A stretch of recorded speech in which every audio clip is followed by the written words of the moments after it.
Hello everyone, मैं GS mentor प्रकाश चनखाड़िया आपके अपने यूट्यूब चैनल जीएस अड्डा विद पीसी में आपका हार्दिक अभिनंदन करता हूं।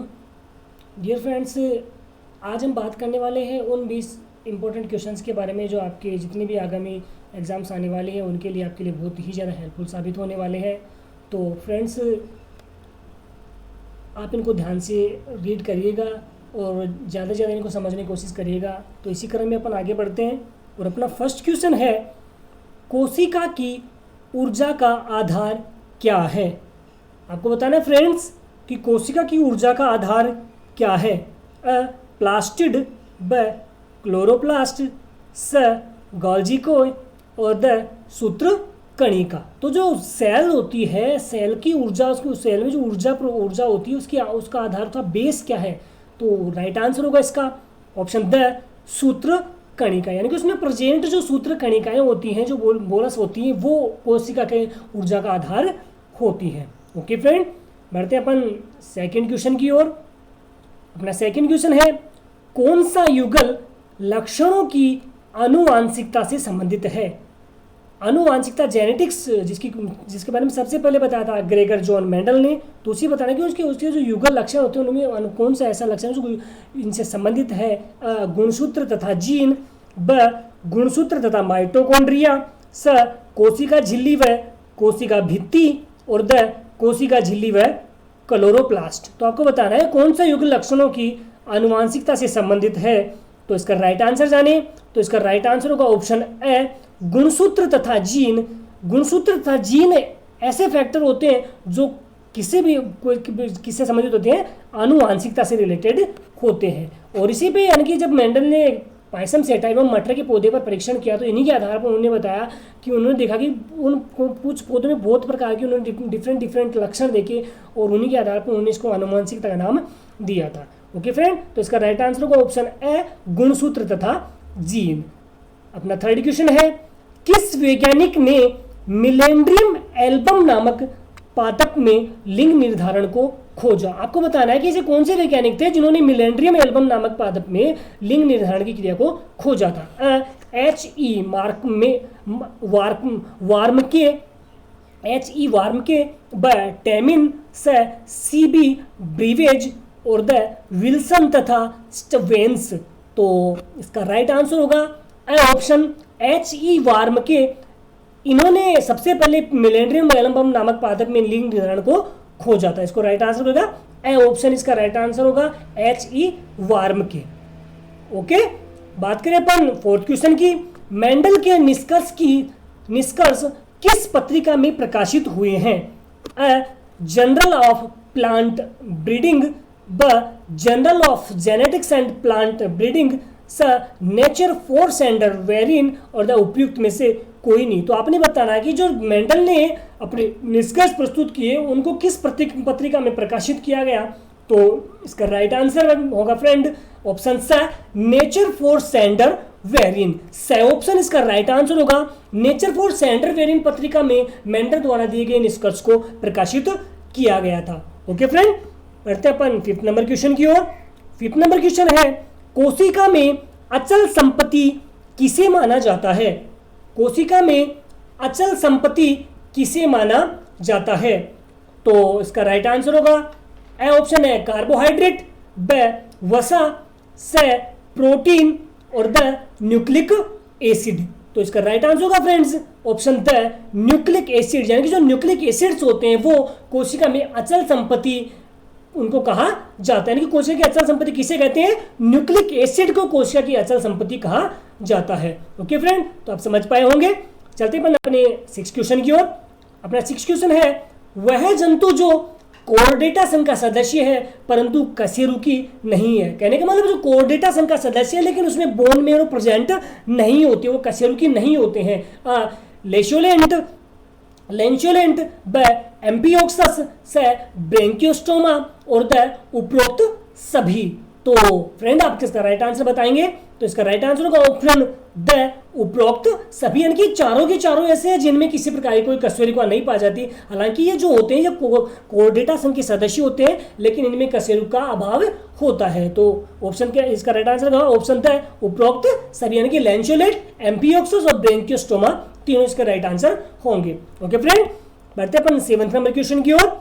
7th नंबर क्वेश्चन है RH फैक्टर नाम का आधार क्या है?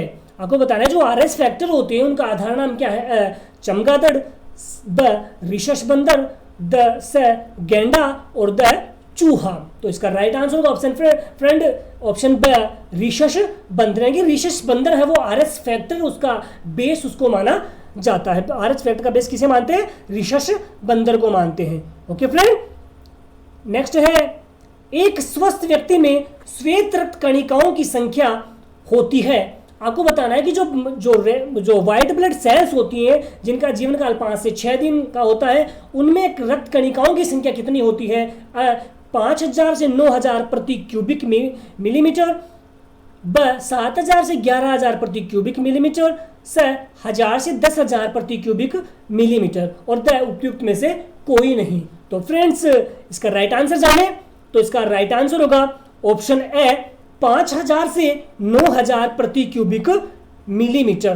तो इसका राइट आंसर क्या होगा? ऑप्शन ए इसका राइट आंसर होगा कि जो कोई भी एक स्वस्थ व्यक्ति है, जो बिल्कुल हष्टपुष्ट व्यक्ति है, उसमें श्वेत रक्त कणिकाओं की संख्या होती है वो कितनी होती है? 5000 से 9000 प्रति क्यूबिक मिलीमीटर होती है। ओके फ्रेंड, नेक्स्ट क्वेश्चन है किस शुष्क सेल में विद्युत का उत्पादन होता है? यानी कि आपको बताना है किसी भी शुष्क सेल में विद्युत का उत्पादन किस तरह से होता है? रासायनिक ऊर्जा से, ब ऊष्मीय ऊर्जा से, स यांत्रिक ऊर्जा से और द नाभिकीय ऊर्जा से। यानी कि जो शुष्क सेल होते हैं, जो जिनको पर लेक्लांसी सेल भी कहते हैं, उनमें विद्युत का उत्पादन किस तरह से होता है? तो इसका राइट आंसर होगा ऑप्शन ए रासायनिक ऊर्जा से। यानी कि रासायनिक ऊर्जा से विद्युत का उत्पादन होता है, तो वो कौन से सेल होते हैं? शुष्क सेल होते हैं। ओके फ्रेंड, तो आई होप आप समझ पाए होंगे। तो बढ़ते अपन अपने 10th क्वेश्चन की ओर। 10th क्वेश्चन है परमाणु अविभाज्य है यह किसने प्रस्तावित किया था?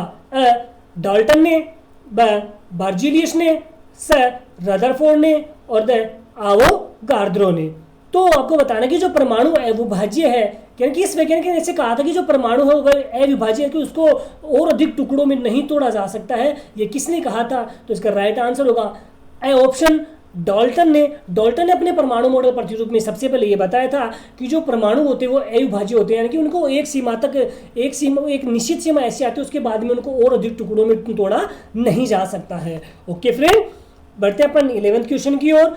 11th क्वेश्चन है आंसू का पीएच मान कितना होता है? आपको बता दो टीयर्स होते हैं, जो अपनी आंखों से टीयर्स निकलते हैं, उनका पीएच मान कितना होता है? 7.4, ब 8.5, स 6.0 और द 6.3। तो फ्रेंड्स इसका राइट आंसर होगा ऑप्शन द 6.3 आंसू का पीएच मान होता है। ओके फ्रेंड, तो आंसू का पीएच मान आपसे कोई पूछे कितना बताओगे? 6.3 होता है। ओके फ्रेंड, फिर चलते अपन 12th क्वेश्चन की ओर। अन्य एल्कोहल के नाम से किसे जाना जाता है? आपको बताना है कि जो अन्न यानी कि अनाज है वो ग्रेन एल्कोहल होता है, उसके नाम से किसे जाना जाता है? मिथाइल एल्कोहल, ब इथाइल एल्कोहल, स एसिटिक एसिड और द क्लोरोफॉर्म। तो इसका राइट आंसर होगा फ्रेंड ऑप्शन पे इथाइल एल्कोहल। इथाइल एल्कोहल को अन्य एल्कोहल के नाम से भी जाना जाता है। ओके फ्रेंड, बढ़ते अपन 13 क्वेश्चन की ओर। अपना 13 क्वेश्चन है टमाटर की चटनी को अधिक समय तक ताज़ा रखने के लिए थोड़ी मात्रा में कौन सा यौगिक मिलाया जाता है?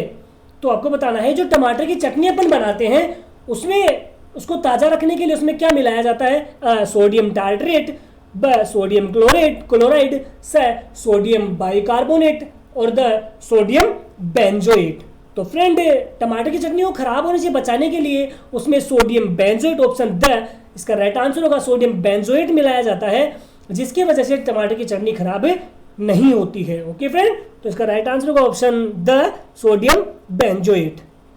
बढ़ते अपन नेक्स्ट क्वेश्चन की ओर। नेक्स्ट क्वेश्चन है निम्न में से कौन सा हाइड्रोजन समस्थानिक नहीं है?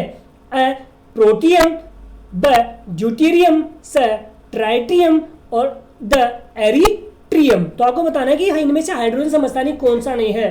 तो डियर फ्रेंड्स, प्रोटियम, ड्यूटेरियम और ट्राइटियम, ये तीनों हाइड्रोजन समस्थानिक होते हैं। ऑप्शन द इसका राइट आंसर होगा। जो एरिट्रियम होता है वो समस्थानिक नहीं होता है, हाइड्रोजन समस्थानिक नहीं होता है। तो इसका राइट आंसर होगा ऑप्शन द एरिट्रियम।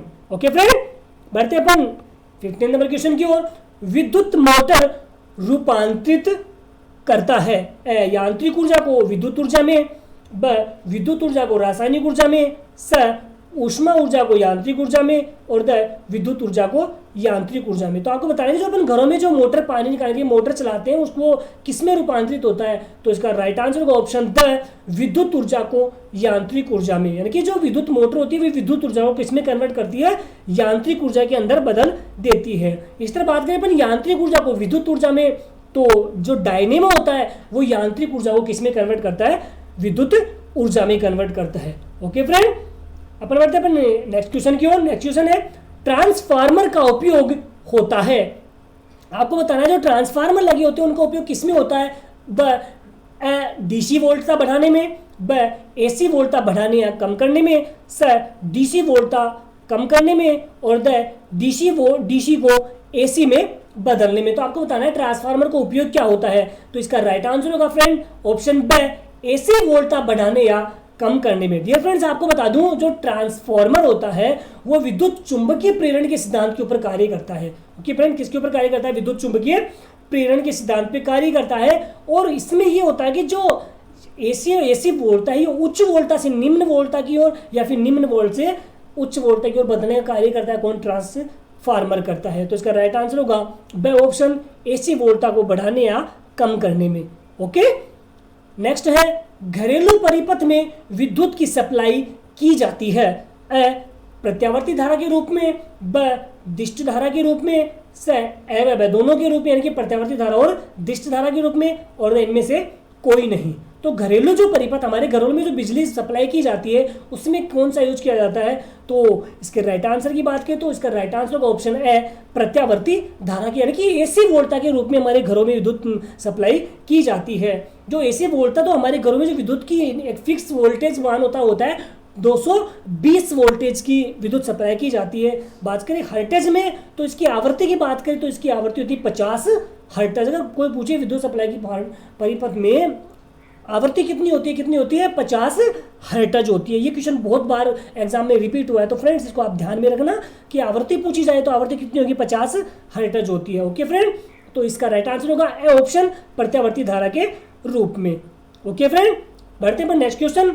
विद्युत धारा का चुंबकीय प्रभाव सबसे पहले दिया ओरेस्टेड ने, ब फेराडे ने, स हेनरी ने, द आइंस्टीन ने। तो आपको बताना है जो विद्युत धारा का चुंबकीय प्रभाव सबसे पहले किन्होंने दिया था।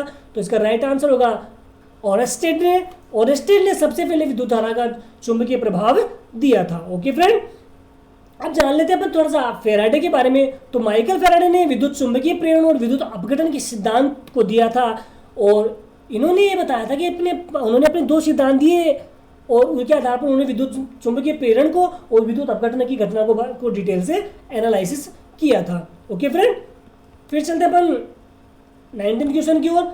जहाजों की गति में वृद्धि किस सिद्धांत पर आधारित है। फेराडे का नियम, ब न्यूटन की गति का नियम, स आर्किमिडीज का सिद्धांत, और द फ्लेमिंग का नियम। तो फ्रेंड, इसका राइट आंसर होगा जो जहाजों की गति वृद्धि किस सिद्धांत पर आधारित है। तो इसका राइट आंसर होगा ऑप्शन स आर्किमिडीज के सिद्धांत के ऊपर है कि आर्किमिडीज के सिद्धांत के आधार पर जहाजों की गति में वृद्धि को दर्शाया जाता है। अब जान लेते हैं आर्किमिडीज का सिद्धांत क्या है। तो डियर फ्रेंड्स, आर्किमिडीज के सिद्धांत की अपन बात करें तो आप ध्यान से सुनिएगा कि जब भी कोई वस्तु अगर विराम स्थिति में है, कहने का मतलब एक फिक्स स्थिति में है, तो वह हमेशा उसी स्थिति में बनी रहती है। अगर विराम स्थिति में है तो विराम अवस्था में ही बनी रहती है, और यदि वह अगर एक समान गति से गति कर रही है तो वह एक समान गति से गति करती रहती, तब तक गति करती रहती है जब तक कि उसकी गति में कोई विशेष प्रकार का परिवर्तन न किया जाए। यही आर्किमिडीज का सिद्धांत है। इस सिद्धांत को अपन गैलीलियो का सिद्धांत या जड़त्व का माफ़ी चाहता हूँ उसके लिए, ये फेराडे का नियम की बात करें तो फेराडे का नियम ये कहता है कि जब भी कोई वस्तु विराम स्थिति में है तो वो हमेशा विराम स्थिति में ही बनी रहती है, जब तक कि उसके ऊपर कोई अन्य प्रकार की उसकी अवस्था में कोई डिफरेंट नहीं, कोई नया परिवर्तन ना किया जाए। ये होता है फेराडे का नियम, होता है फेराडे का प्रथम नियम होता है। इसको गैलीलियो का नियम या जड़त्व का नियम भी कहते हैं। ओके, अब आप जानते हैं अपन आर्किमिडीज के सिद्धांत के बारे में कि आर्किमिडीज का सिद्धांत क्या होता है, जो इस क्वेश्चन का राइट आंसर है। तो आर्किमिडीज का सिद्धांत ये कहता है कि जब भी कोई किसी वस्तु को किसी द्रव्य में आंशिक या पूर्ण रूप से डुबाया जाता है, ध्यान से सुना फ्रेंड, जब भी किसी वस्तु को किसी द्रव्य में आंशिक या पूर्ण रूप से डुबोया जाता है तो उसके भार में एक आभासी कमी देखने को मिलती है। कहने का मतलब एक उसके भार में थोड़ी एक कमी का आभास होता है। तो उसके भार में जो कमी का आभास होता है वह उसके द्वारा हटाए गए द्रव्य के भार के बराबर होता है। कहने का मतलब जो किसी भी वस्तु को अपन किसी द्रव्य में डुबोते हैं तो उसके भार में जो कमी का आभास होगा, वो जो कमी का आभास होता है उस वस्तु के द्वारा जो बाहर हटाया गया है उसके भार के बराबर होता है। यही होता है आर्किमिडीज का सिद्धांत। और इसी सिद्धांत के आधार पर जो जहाज होती है वो पानी के अंदर आगे की ओर गति करते रहते हैं। ओके फ्रेंड, तो इस सिद्धांत को अपन अगर बात करें आर्किमिडीज सिद्धांत को, तो उत्प्लावकता का नियम भी कहा जाता है। ओके फ्रेंड, नेक्स्ट क्वेश्चन है, आर्द्रता को मापने के लिए निम्न में से किसका उपयोग किया जाता है? ए दाब मापी का, ब थर्मामीटर का, द आर्द्रता मापी का और द से आर्द्रता मापी का और द तरल मान का। तो आपको बताना है कि जो आर्द्रता को मापने के लिए किसका उपयोग किया जाता है। तो इसका राइट आंसर होगा फ्रेंड्स ऑप्शन से आर्द्रता मापी का, जिसको अपन हाइग्रोमीटर भी कहते हैं। इसका दूसरा नाम, आर्द्रता मापी का दूसरा नाम क्या है? हाइग्रोमीटर। तो आपसे कोई पूछे कि आर्द्रता मापने के लिए किसका उपयोग किया जाता है, क्या बताएंगे? आर्द्रता मापी या हाइग्रोमीटर का उपयोग आर्द्रता को मापने के लिए किया जाता है। बात करें अपन दाब मापी का, तो दाब को मापने के लिए दाब मापी का प्रयोग किया जाता है। ताप को मापने के लिए थर्मामीटर का प्रयोग किया जाता है। और द्रव्य के घनत्व को मापने के लिए तरल मान का, जिसको अपन हाइड्रोमीटर भी कहते हैं, उसका उपयोग किसके लिए जाता है? किसी भी द्रव्य के घनत्व को मापने के लिए किसका प्रयोग होता है? तरल मान का। एक बार फिर से रिपीट कर रहा हूँ, दाब मापी का उपयोग दाब मापने के लिए किया जाता है। थर्मामीटर का उपयोग तापमान मापने के लिए किया जाता है। आर्द्रता मापी का उपयोग आर्द्रता को मापने के लिए किया जाता है। और तरल मान या हाइड्रोमीटर का उपयोग द्रव्य का घनत्व मापने के लिए किया जाता है। तो डियर फ्रेंड्स, आज के लिए इतना ही। तो डियर फ्रेंड्स, आपको कैसा लगा ये वीडियो? क्या वाकई में आपको लगता है ये मेरे द्वारा जो कंटेंट आपको प्रोवाइड करा जा रहा है आपको अच्छा लगा है, या किसी फैमिली मेम्बर या फ्रेंड जो किसी कंपटीशन एग्जाम की प्रिपरेशन कर रहे हैं उनकी हेल्प कर सकता है, तो जाइए और आप अपने किसी भी फेसबुक ग्रुप या व्हाट्सएप ग्रुप में शेयर कीजिए, ताकि अब इससे होगा क्या, आपके फ्रेंड्स को हेल्प हो पाएगी, वो अपनी जीएस नॉलेज को बढ़ा पाएगा और कहीं ना कहीं जाके आपको थैंक्स कहेगा, जिससे आपको भी अच्छा लगेगा और मुझे भी मेरा जो एक छोटा सा मैसेज है उन तक पहुंच पाएगा। तो और मेरा मोटिवेशन बना रहेगा, मैं आपके लिए आगे से आगे नए से नए कंटेंट आपको प्रोवाइड कराता रहूँगा। तो फ्रेंड्स, कैसा लगा आपको वीडियो, आप मुझे कमेंट बॉक्स में मैसेज करके ज़रूर बताएं। और आपकी कोई भी क्वेरी रहती है तो आप मुझे मैसेज बॉक्स में अवश्य कमेंट पिन करके बता सकते हैं। तो फ्रेंड्स, थैंक्स, और आज के लिए इतना ही। तो जय हिंद, जय भारत।